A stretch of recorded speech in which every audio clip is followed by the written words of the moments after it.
Halo, selamat datang di channel Seni Yusupa. Namaku Sahla. Buat yang baru datang ke channel Seni Yusupa ini, channel Seni Yusupa adalah channel yang membicarakan tentang edukasi diri, slice of life, segala sesuatu yang berkaitan dengan kehidupan. Baik bentuknya puisi, edukasi, ataupun surat harian dan diary.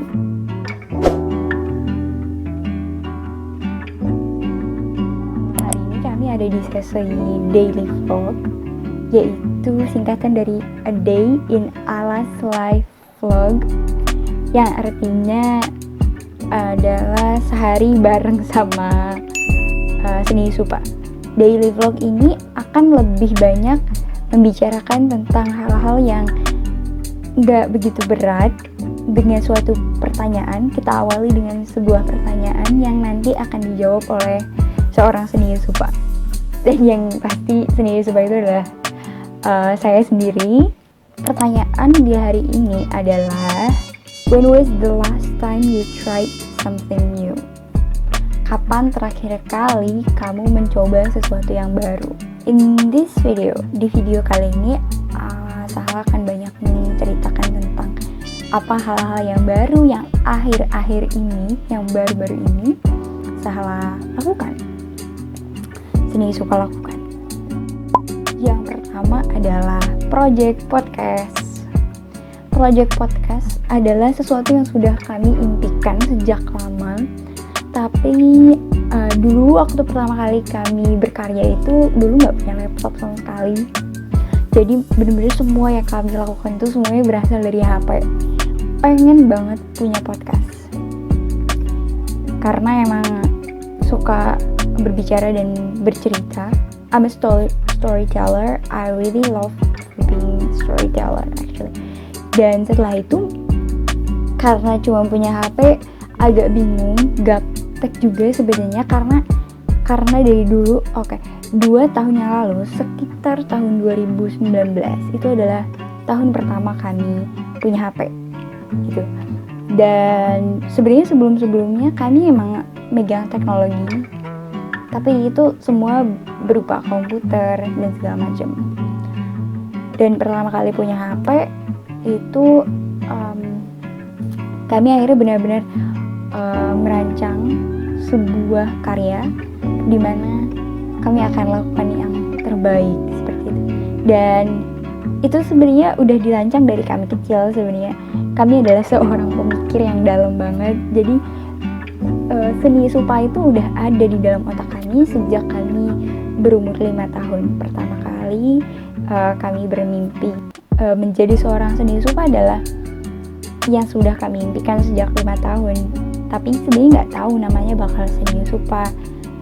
Seni Yusupa itu baru ditemukan tuh sekitar tahun waktu itu kelas 2 SMA 2015an mungkin.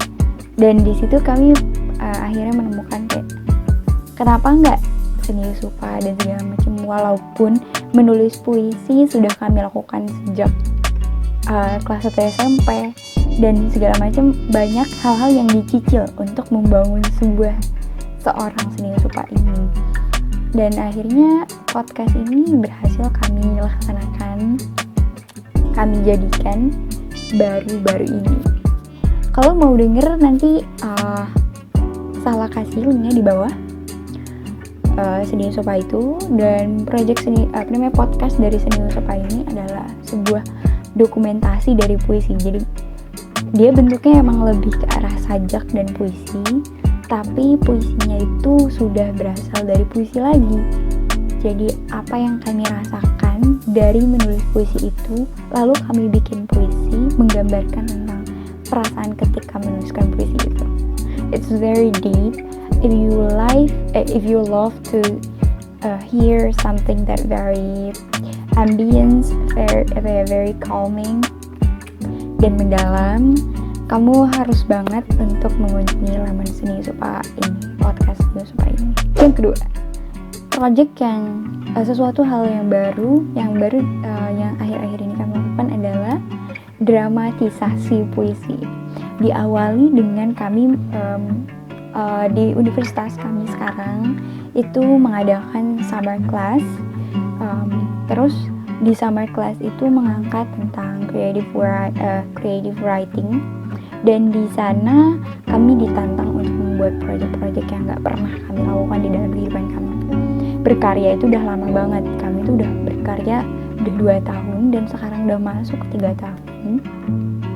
Walaupun YouTube ini baru dimulai 2020 sekitar bulan Oktober. Terusnya akhirnya di summer class itu Sahla utak-atik segala macam apa yang harus kamu lakukan gitu, something new for me.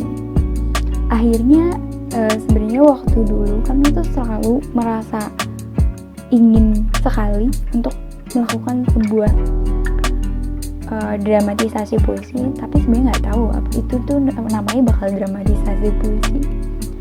Akhirnya di situ kami mencoba menjelaskan kepada guru kami, dan akhirnya dia bilang maybe it's called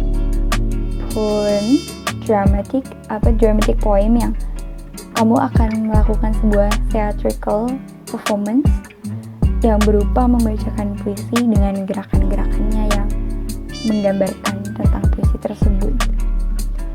Dan akhirnya di situ kami mulai menggarap dramatisasi puisi sedikit demi sedikit, dan kalian percaya untuk sebuah project performance, creative performance itu butuh waktu yang benar-benar panjang banget. Seminggu tuh nggak cukup karena kita selalu mendapatkan di mana letak ketidaksempurnaan, sehingga itu akan menjadi dadu-dadu. Dan menjadi seorang creative worker, pokoknya menjadi seorang yang kreatif itu menurut Sahla adalah seseorang yang berhasil melaksanakan setiap dadu per dadu dengan sangat sabar. Dan menurut Sahla ini adalah suatu hal yang sangat menantang, sehingga Sahla banyak mempelajari diri Sahla sendiri, mempelajari setiap fase dalam kehidupan Sahla, dan mencoba untuk melaksanakannya dengan memecahkannya menjadi sebuah dadu-dadu kecil, bentuk-bentuk kecil, sehingga Sahla menjadi seorang yang lebih wise dan sabar untuk setiap dari sesi kehidupan. Nanti dramatisasinya akan Sahla taruh di YouTube ini. Ketika ada, Sahla akan kasih segera. Pokoknya kalau proyeknya udah selesai, karena ini masih mungkin sekitar awal Maret, insya Allah akan ada proyeknya akan tayang.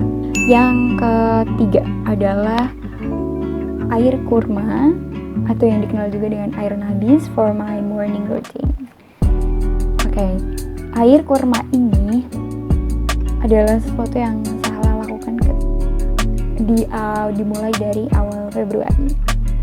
Jadi setiap malam Sahla tuh bikin air panas yang di dalamnya dikasih kurma 7 biji, dan Sahla tutup, dan itu menjadi rutinitas pagi Sahla. Dan Sahla udah nggak lagi makan pagi, terutama yang misalkan tepung, bahkan makan nasi itu no. Kenapa? Karena menurut Sahla adalah seseorang yang memiliki permasalahan yang sangat besar di bagian lambung, dan Sahla akhirnya mencetuskan menguatkan diri untuk melakukan diet. Udah lama, sekitar udah 4 tahun, dan sekarang adalah masuk 5 tahun. Dan Sahla merasakan kalau walaupun di pagi hari dan Sahla minum jus, Sahla melakukan aktivitas dan berat di pagi hari, itu tuh Sahla pertama bad mood, dan akhirnya setelah bad mood adalah berlanjut lagi ke perut Sahla yang gak enak lagi. Jadi gimana caranya Sahla membuat pagi Sahla tuh more good mood, more slightly efficient activity, yang ringan-ringan aja setiap pagi. Jadi untuk sarapan Sahla cuma minum air itu aja, 1 teguk per teguk, hingga akhirnya memasuki jam 11 siang, dimana jam Sahla membuat makan siang yang sehat seperti itu. Dan akhirnya itu bertahan hingga alhamdulillah sekarang udah masuk ke bulan yang baru, dan Salah sangat merasa senang seperti itu, dan lebih fresh, lebih good mood aja, lebih bisa menjalani hari dengan sangat baik gitu. Semoga sih bertahan hingga akhir hayat menurut Salah, karena makan pagi yang ringan itu sangat membantu kehidupan menurut Salah. Yang keempat adalah write daily schedule on 5 AM. Salah adalah seorang yang strictly menjalani rutinitas begitu ketat. Jadi Salah tidur di jam 10, nanti bangun jam 4 pagi. Tapi sekarang Salah menjadi seorang yang I wanna be more flexible with my life. Tapi tetap teratur, tetap ada sistemnya, tetap melaksanakan rutinitas dengan sangat baik. Akhirnya Salah memutuskan untuk membuat sistem yang baru di setiap pagi hari, yaitu dengan menulis daily schedule, not weekly schedule, karena nggak tahu, kayaknya Salah kurang cocok aja sama weekly schedule membuat Salah agak tertekan, karena Salah nggak begitu paham apa sih yang bakal Salah lakukan, kayak setiap hari itu ada aja hal yang baru. So I'll make it more onto daily schedule. Di daily schedule itu Salah menuliskan setelah Salah melakukan meditasi, Salah melakukan olahraga, Salah udah siap-siap di jam 5 itu, sebelum Salah melakukan hal-hal yang berat ke arah memegang teknologi kayak belajar anatomi dan segala macam, Salah mengawali dengan membuat daily schedule. Biasanya daily schedule itu benar-benar yang rapih banget, yang per jam itu udah ada waktunya aku bakal melakukan ini dan segala macam. Walaupun nggak semuanya harus terjadi, tapi aku paham kalau hari ini aku adalah seseorang yang sudah memiliki rutinitas seperti ini, sistem yang baru setiap harinya. Kadang ada masa di mana Salah harus bangun tidur di jam 8 malam dan bangun di jam 2 subuh.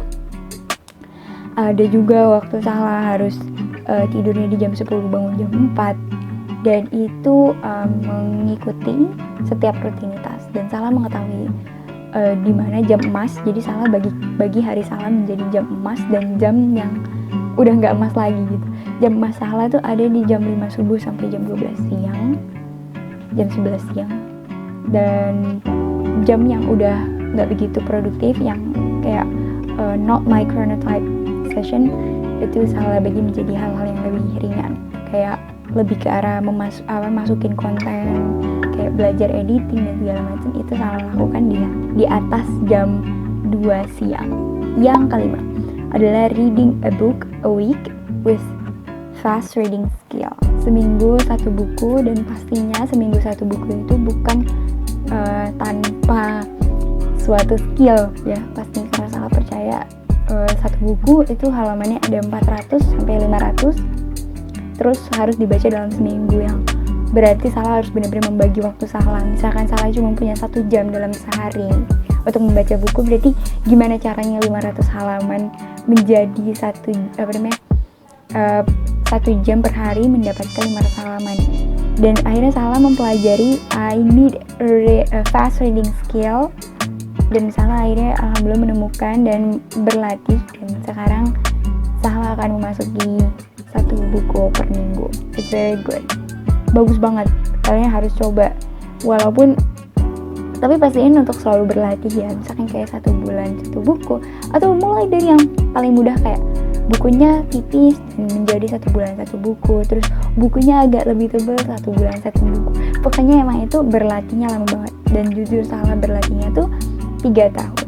Jangan lupa subscribe dan like, share, terus juga berikan komentar. Terima kasih untuk semuanya, dan